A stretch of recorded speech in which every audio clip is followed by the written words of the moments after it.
Ada sebuah fitnah yang beredar di tengah-tengah masyarakat yang mengatasnamakan Syekh Muhammad bin Abdul Wahab, yaitu bahwa beliau menghancurkan kubah-kubah dan kuburan kaum muslimin dengan hawa nafsunya. Mau tahu bagaimana cerita yang sebenarnya? Tonton video ini hingga selesai agar kita menemukan jawaban yang sebenarnya. Assalamualaikum warahmatullahi wabarakatuh. Berjumpa lagi dengan saya Rio Mulyadi di channel Manhaj Dakwah. Pada episode kali ini kita akan membahas tentang Wahabi yang menghancurkan kubah dan kuburan di Baqi dan tempat lainnya dengan hawa nafsunya.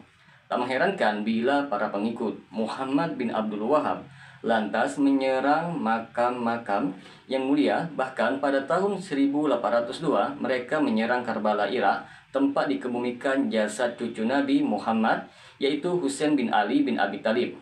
Karena makam tersebut dianggap tempat mungkar yang berpotensi syirik kepada Allah. 2 tahun kemudian mereka menyerang Madinah, menghancurkan kubah yang ada di atas kuburan, menjara hiasan-hiasan yang ada di hujra Nabi Muhammad. Keberhasilan menaklukkan Madinah berlanjut, mereka masuk ke Mekah pada tahun 1806 dan merusak kiswa, kain penutup Ka'bah yang terbuat dari sutra. Kemudian merobohkan puluhan kubah di Ma'la, termasuk kubah tempat kelahiran Nabi, tempat kelahiran Sayyidina Abu Bakar dan Sayyidina Ali, juga kubah Sayyidatuna Khadijah, Masjid Abdullah bin Abbas. Mereka terus menghancurkan masjid-masjid, tempat-tempat kaum solihin sambil bersorak-sorai, menyanyi dan diiringi tabuhan kendang. Mereka juga mencaci maki ahli kubur, bahkan sebagian mereka kencing di kuburan kaum solihin. Di sini kita akan menjawab fitnah ini. Begini ceritanya yang sebenarnya. Memang benar Syekh Muhammad bin Abdul Wahab dan para pengikutnya menghancurkan kubah-kubah yang dibangun di atas kuburan dan tempat-tempat kesyirikan. Namun musuh-musuh beliau menceritakannya dalam bentuk menyudutkan beliau, sehingga cerita mereka banyak yang ditambahi dengan bumbu-bumbu kebohongan. Oleh karena itu, kita perlu mengetahui bagaimana cerita yang sebenarnya dari para ahli sejarah yang terpercaya. Yang pertama, menurut Ibnu Bisir, sejarawan yang terkenal, Ibnu Bisir menceritakan sebagian upaya yang dilakukan oleh Imam Su'ud bin Abdul Aziz pada tahun 1216 Hijriah. Su'ud bersama para tentaranya menuju Karbala. Maka beliau menghancurkan kubah yang berada di atas kuburan Husain. Lanjutnya, pada tahun 1217 Hijriah ketika Su'ud memasuki Makkah, beliau tawaf dan sa'i lalu membagi para tentaranya untuk menghancurkan kubah-kubah yang dibangun di atas kubur dan petilasan-petilasan kesyirikan yang jumlahnya banyak sekali di Mekah, di bawah, di atas, dan di tengah, dan di rumah-rumah. Lalu katanya Su'ud tinggal di sana lebih dari 20 hari. Kaum muslimin menghancurkan kubah-kubah setiap hari, sehingga tidak ada di Mekah satu pun kubah dan petilasan kecuali mereka hancurkan dan ratakan menjadi tanah. Yang kedua, menurut Ibnu Ghanam, sejarawan yang terkenal, Syekh Husain bin Ghanam berkata setelah menukil ucapan Ibnu Suhaim. Ucapan ini ada yang benar dan ada yang dusta. Kejadian sebenarnya ialah bahwa Syekh dan para pengikutnya menghancurkan bangunan-bangunan di atas kubur dan masjid yang terletak di atas kubur yang mereka anggap sebagai kuburan Zaid bin Khattab. Padahal itu adalah kebohongan yang nyata, sebab kuburan Zaid dan orang-orang yang bersamanya dari para syuhada tidak diketahui tempat kuburnya. Yang benar, para syuhada dari kalangan para sahabat Nabi yang terbunuh pada zaman Musailamah di lembah ini, tetapi tidak diketahui letak kuburnya secara pasti dan tidak bisa diketahui mana kuburannya dari kuburan-kuburan selainnya. Semua itu hanyalah kebohongan setan yang mengatakan kepada manusia, ini adalah kuburan Zaid, sehingga banyak di antara mereka yang terfitnah. Akibatnya, banyak di kalangan mereka berdatangan mengunjungi dari segala penjuru untuk meminta-minta demi terpenuhi kebutuhan mereka di kubur tersebut.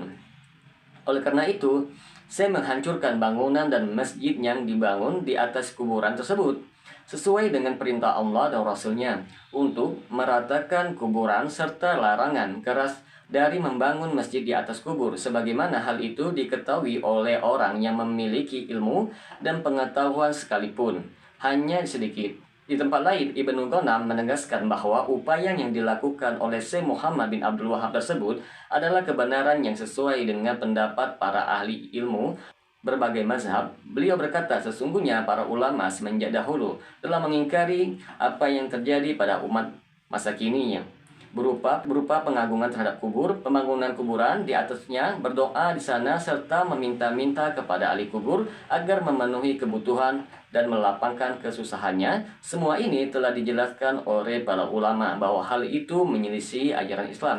Jadi, apa yang dijelaskan oleh Syekh Muhammad bin Abdul Wahab kepada manusia tentang haramnya berdoa kepada ahli kubur, ngalap berkah dan dengan pepohonan dan bebatuan bukanlah suatu pemahaman dari akal pikiran sendiri tanpa panutan dari para ulama umat ini.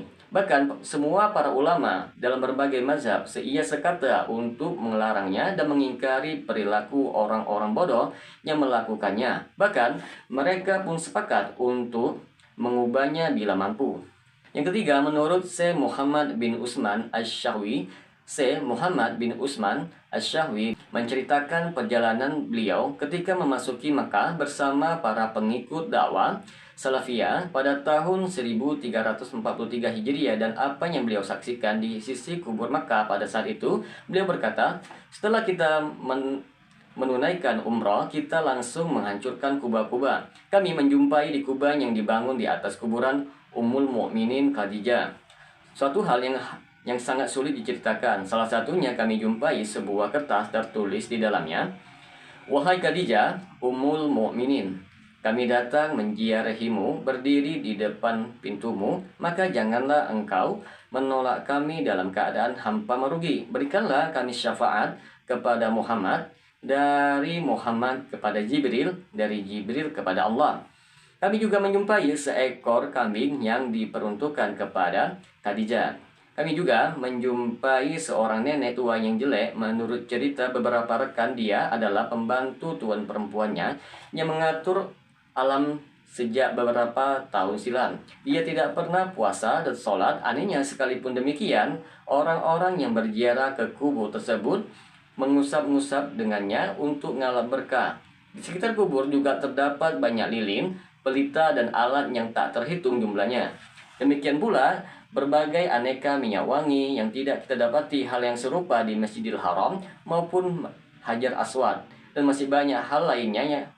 Oleh karena itu, kami memohon pertolongan kepada Allah untuk menghancurkan kubah-kubah tersebut. Yang keempat, menurut Syekh Abdullah bin Muhammad bin Abdul Wahab, Syekh Abdullah bin Muhammad bin Abdul Wahab menyebutkan apa yang mereka lakukan ketika masuk Mekah pada tahun 1218 Hijriah. Beliau berkata, setelah itu kami menghilangkan setiap apa yang diagung-agungkan dan diyakini dapat memberikan manfaat dan menolak mudarat berupa semua jenis bangunan di atas kubur dan selainnya, sehingga tidak ada lagi di tempat suci suatu togut yang disembah. Segala puji bagi Allah atas hal itu. Lanjutnya kami menghancurkan kubah Sayyidah Khadijah, kubah kelahiran Nabi, dan sekitarnya dari kubah-kubah yang dinisbatkan kepada para wali. Semua itu dalam rangka mengikis pintu-pintu kesirikan dan melarikan manusia dari syirik kepada Allah semampu mungkin. Sebab syirik adalah dosa besar yang tidak diampuni. Beliau juga mengatakan, adapun bangunan kubah di atas kubur, maka hal itu merupakan pintu dan syiar kekufuran. Sebab Allah mengutus Rasulnya Muhammad untuk menghancurkan patung-patung walaupun di atas kuburan orang soli. Karena Latta adalah orang soli yang tatkala dia meninggal dunia, maka mereka berdiam di kuburnya dan mengagungkannya serta mendirikan bangunan di atasnya. Tatkala penduduk Taif masuk Islam dan meminta kepada Nabi agar membiarkan Latta selama sebulan agar supaya tidak menakutkan para wanita dan anak-anak mereka sehingga mereka masuk Islam, maka Nabi menolak permohonan mereka dan mengutus Mughirah bin Syu'bah dan Abu Sufyan bin Harb untuk menghancurkannya. Demikianlah kesaksian dari orang-orang yang terjun langsung, berbeda dengan suara-suara sumbang para penuduh yang tidak melihat kejadian secara langsung dengan mata kepala mereka sendiri, semisal Dahlan yang menjadi sumber primer dalam membuat pina tersebut, yang berbicara tanpa ilmu Semoga dengan sedikit penjelasan ini dapat memberikan manfaat pada kaum muslimin sekalian. Assalamualaikum warahmatullahi wabarakatuh.